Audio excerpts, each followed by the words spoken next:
Hello guys! Kumusta po kayo? For today's video ay magluluto tayo ng scallop at tara samahan niyo ako. At eto na nga ang aking oil ay ready na kaya ilagay na natin tong sibuyas. So napakadali lang lutuin ito guys. Meron lang tayong potato, oil, and onion. Then yun yung mga main ingredients nito. And ayun, igisa lang muna natin at kapag ready na siya saka natin ilalagay yung potato mamaya. And eto nga guys, nahiwa ko na siya. Hiwain lang natin ng maninipis na kagaya nito para mabilis siyang maluto. At eto nga pala yung version ko ng pagluluto. So merong iba na direct na i-oven na agad. Ako, niluluto ko muna dito sa isang kawali para madali na lang lutuin mamaya. At eto na at ready na yung ating onion. So ilagay naman natin yung mga potato na hiniwa natin. So lulutuin ko lang muna siya dito para madali na lang maluto mamaya.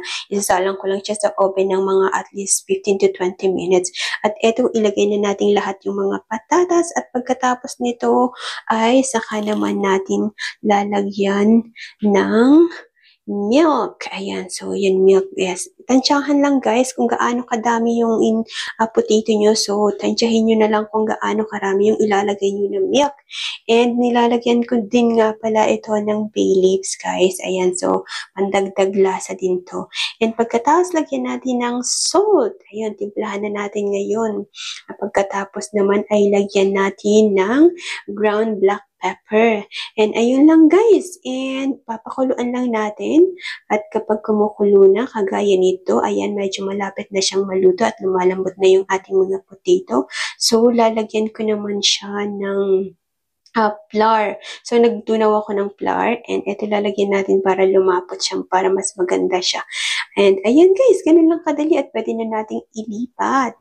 So, eto na nga at nailipat na natin sa isang lagayan at pwede naman nating i-oven. Pero bago yan, lagyan natin ng cheese sa ibabaw at kahit anong klase ng cheese na meron kayo. And eto na ang final natin. Ayan, so ganun lang kadali magluto ng scallop. Akala ko dati ang hirap. Medyo matrabaho pero okay lang. Madali lang naman siya guys. And masarap din siya, na-try ko na siya. And yan, thank you guys for watching. See you in the next video again. Bye!